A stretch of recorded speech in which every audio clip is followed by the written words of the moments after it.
So today we're going to go over how to throw a plate. So right now I have about 4 pounds of clay, which will be about a 14-inch plate, 12 to 14.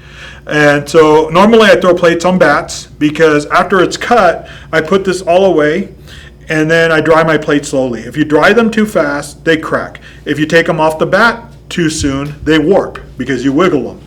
So we're going to talk about compression and working on making your plates last. So I'm going to center my clay, but I'm going to center differently than my cylinders. My cylinders, I've been centering taller, but with plates and then later wider bowls, we center flatter.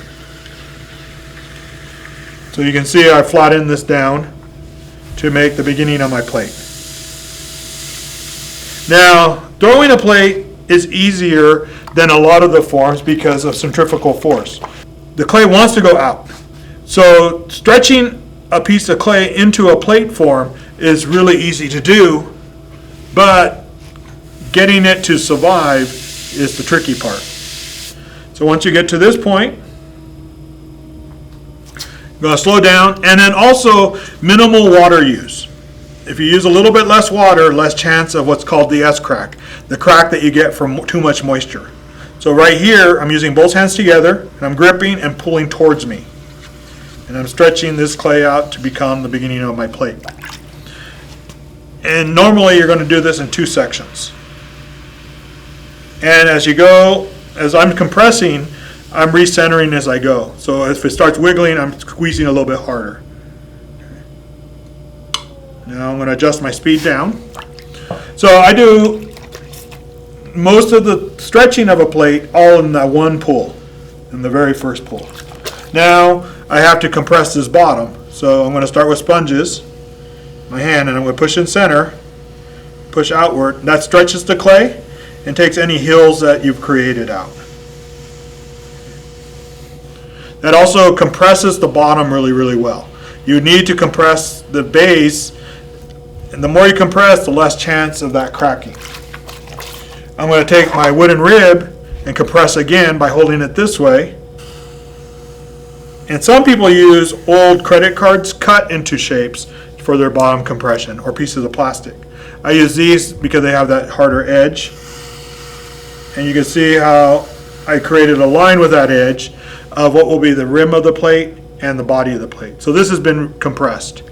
Now I normally throw plates with a spiral, so I'm going to run my finger across it to make a little spiral going across for the glazing process. That way the glaze I pick will pull into the spiral and be part of the decoration.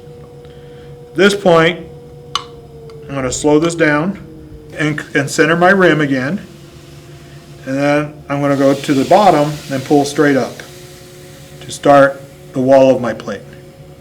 Now, right now I have what would be called like a baking plate. It's flat in the bottom and then curved around so you can bake in it.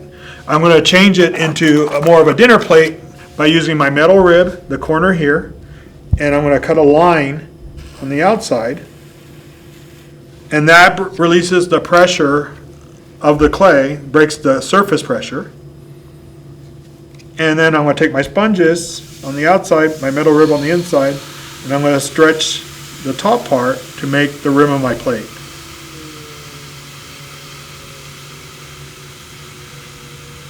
Now I'm going to keep the angle a little up. If you look at dinner plates, the rims are usually a little bit flatter. And the reason I'm leaving this a little bit up is in the firing, it's going to drop a little bit. So normally they drop down to, they settle a little bit and they become a little bit more flat as you fire hotter. So right now, this plate is pretty much done.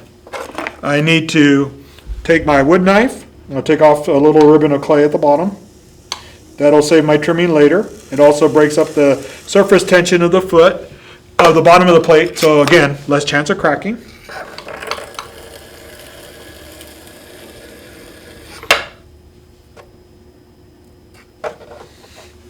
Now I'm going to take that ribbon off.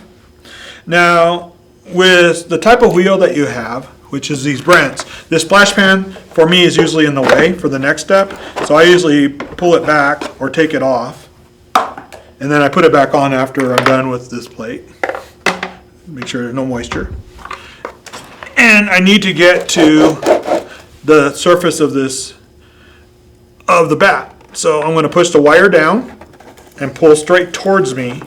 And you know you made the bottom too thin is if you see the wire cutting through the plate. And the reason I have to keep it tight and steady is one real simple problem students run into is when they cut with the wire, they cut across, but they curl up at the end. And then the bottom of the plate is uneven and you can't trim that out. So you have to run that wire tightly across the bottom to break the tension. That also, by cutting it this way, just like when we cut cylinders and anything else, that separates the plate from the bat and less chance of cracking later. Now, if you're throwing on a plastic bat, you're going to have to dry these really, really slow and then cut it. You might need to cut them a second time later. I use a type of bat that's a wooden type bat. It actually shrinks with the plate, so there's less chance of cracking. So I actually use this very specific type bat for plates. Of course, once you learn the foundation or the basics, then you can start exploring your designs of your plates. Myself personally, I pinch the edges, the rims, a little bit, just to give them a little bit of a wave pattern, and then, because that's how I make my plates. And then I stack them, and then they're easier to pick up when they have a little bit of a wave around them in my own cabinet. So that's the basics to a plate.